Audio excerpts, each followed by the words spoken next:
1500 WGHT. The WGHT Morning Show with Jimmy Howes and Greta Latona. 8:37, that's your time on this midweek Wednesday. Joining us, the 1910 Fruitgum Company, American bubblegum pop.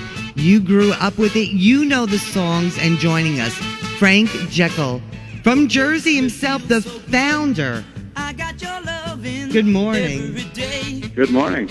Hey, Frank, Jimmy Howes here, and I'm so glad you could spend some time with us this morning. Me too, Jimmy. Congratulations on being on tour again. You guys are the foundation of bubblegum music. You guys were there in the very beginning. I'm talking about in the mid-'60s, where you started the band. According to what I read about you, the band was originally named after yourself, the Jekkells? Jeckell and the Hydes. Jeckell and the Hydes. Are you actually from Linden, New Jersey? Yes, I am. I have this great picture that I'm looking at you guys right now, a picture that was taken of the 1910 Fruitgum Company in the basement of Floyd Marcus, where you guys were standing like a cheerleader group on top of each other holding a cymbal. So, yeah. And the subtitle of that picture was Symbolism, spelled Cymbolism. How were you lucky enough back in the 60s to get on Buddah Records? One of the fellows in the group, his friend, worked at a diner, and at that same diner, the father of Jeff Katz, who the producer from K&K, also frequented the diner. They got into a conversation. One thing led to another, and a demo record was passed on to Jeff Katz. Jeff Katz liked what he saw, and basically came out, heard us, and signed us to Buddah. What was the demo record? It was 4 songs written by Floyd Marcus, the drummer in the band. We had gone into the studio and, made a couple of acetates, 2 songs on each side. I think one of the songs, Keep Your Thoughts on the Bright Side, did end up on our first or second album. I don't remember which. Now, during your time with the Fruitgum Company in the 60s, you had a lot of excitement on the road. You opened for the Beach Boys, if I'm not mistaken. Were there other great acts that you were the opening act for? Yeah, and one of them was Sly and the Family Stone, and that was kind of interesting. Wow. Because at the time we were touring with them, their song "Dance to the Music" was just climbing up the charts. So we were the closing act, not the opening act, and there was three dates. But after the first 2, I realized, we really should let Sly close. So I said, Sly, why don't you close the show on this one? He agreed, I guess. Man. What was it like being on tour with the Beach Boys? Did you get to meet Carl and Mike Love and hang out with the guys and Dennis? Sure. I could meet Carl, Dennis, Mike Love, Al Jardine, and Bruce Johnston. That was the Beach Boy lineup at that time. When you were touring with the Beach Boys, besides being on stage at separate times, you guys were on the same bus or the same jet. Did you hang out with these guys? Oh, yeah. Yes. Well, the bus rides were, kind of boring because sometimes there was 3-4 hour ride to get to the next venue, and the dates were almost one after the other. We did 10 dates over the course of 2 weeks. In fact, on one such ride, was I don't know what happened to me, but I started singing a Beach Boys song, and lo and behold, they all joined in and started singing with me. Kind of a great memory. Of course, at the next rest stop, they put me off the bus, but Did you? No, they didn't. Back in those days, did you carry a camera with you, or are you sorry you didn't take a lot of pictures and save them, or do you have a stash somewhere of all the days back when you were on tour? I did not, and I really regret not having done that. Who was thinking about that? We were a rock band on tour. A lot of the great old groups that we talk to, they have a lot of regrets, and that's one of them. Picking up the memorabilia and not taking photos during their tour days. I don't have a single picture of me and the Beach Boys. Not a single picture. What are you going to do? You seem to have been pigeonholed, but now in retrospect, being pigeonholed into bubblegum isn't such a bad thing. You've recorded a lot of records, but the most famous ones, Simon Says 1, 2, 3, Red Light, Goody Goody, Gumdrops, Indian Giver, all of these records, they were huge hits. What are some of the 1910 Fruitgum Company records that you really enjoy listening to back now that you wish or thought should have been hit records? Well, one of my favorite Fruitgum Company songs It was the flip side of Simon Says. It was a song called Reflections from the Looking Glass. Why I like it so much is it was written by us, whereas all the other hits we had were written by, other writers and provided to us. And it was a style of music that we were interested in playing at the time, and instead became more of a pop. We wanted to be more of a rock band and record rock stuff, and we became a pop phenomena with Simon Says and all the other songs. So it was a cool thing. We're with Frank Jeckell, an originator of the 1910 Fruitgum Company. Frank, how'd you learn how to play the guitar? I taught myself. I sat down with, of all things, a Johnny Cash album and a Ventures album, and I learned how to play all the songs off both of those albums around about 1960 when I was 14. Were you always good friends with Mark and the other guys early days in the group before you made it big? Some of us were good friends, and other of us just got together because of our mutual music interests. But we've stayed pretty much in touch over the years. I still see Mark often. He has a piano store. I see Pat Carwin often. He plays down in the Jersey Shore area and does a solo kind of a blues thing. It's very fun. So, we're still in touch. Frank, so tell us about the show that's happening this Saturday and what you're doing now. Are you touring constantly? Are you all over the country playing? Yes, we are. We have lots and lots of different venues and shows that we play at, and we're ready to go anywhere, anytime. So, we got that flexibility, and we're very interested in touring. So, we have the show at the Newton Theater. We're one of the opening acts for the Four Seasons tribute band, who was the headliner in the show.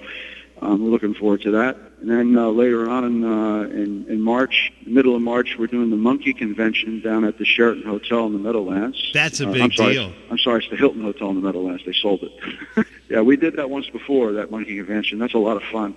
So we'll be there signing autographs and selling memorabilia, and we're also doing a performance on Saturday night. And then towards the end of March, we're up in Schenectady, New York at the Proctor Theater, doing a multi-act show there, including Johnny Rivers is one of the people on the show with us. In July 4th, we're going to be in Springfield, New Jersey, where we've played every year for a number of years. They like us there. And on the bill with us there will be Barbara Harris of the Toys and Dennis Stefano. Dennis was the lead vocalist on all of the Buckinghams hits. So that's an exciting show, and if people can make it out there, they'll find that that's going to be a lot of fun. And then we have really something exciting coming up in September.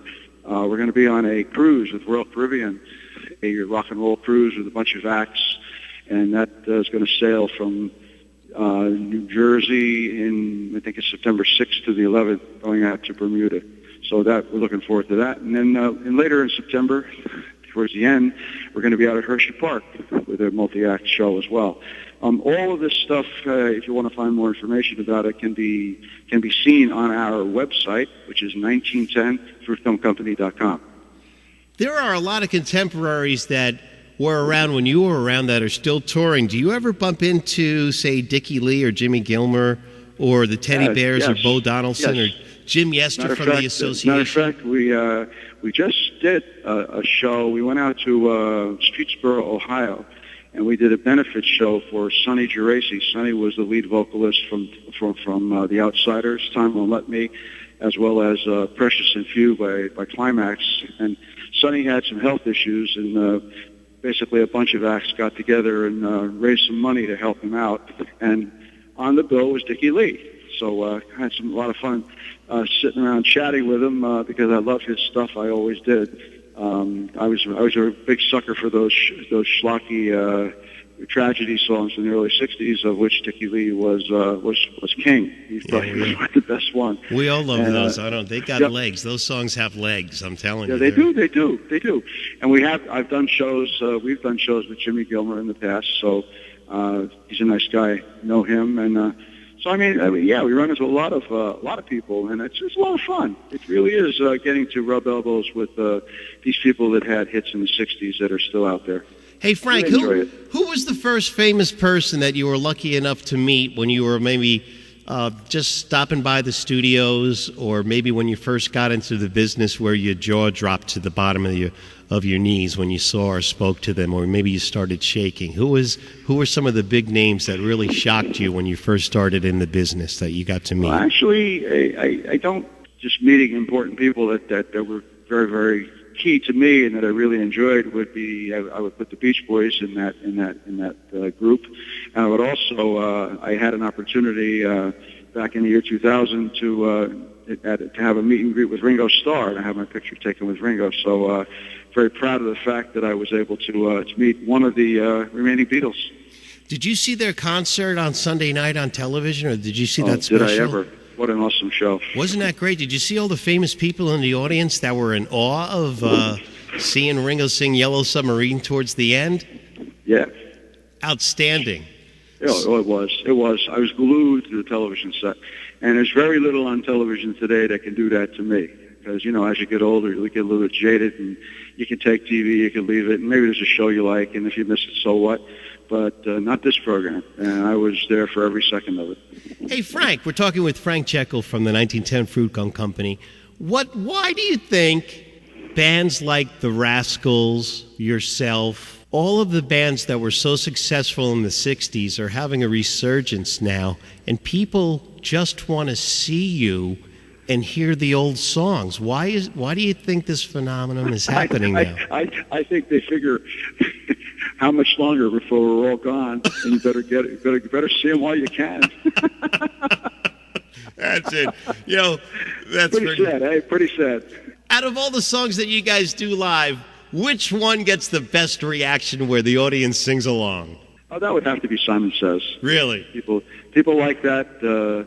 More often than not, they jump out of their seats and they do all the things that the song tells you to do, and dance right along and bop and hop and really enjoy it. You had some great musicians on some of your records, like for example, 1, 2, 3, Red Light. The Tradewinds were involved with that record. Yes, they were. We were actually on tour and could not be in the studio to record it. The house band for Buddah Records, which was members of the Tradewinds, actually did the backing track for that song. Jerry and Jeff, your producers, legendary people. Was it an honor meeting and working with guys like that?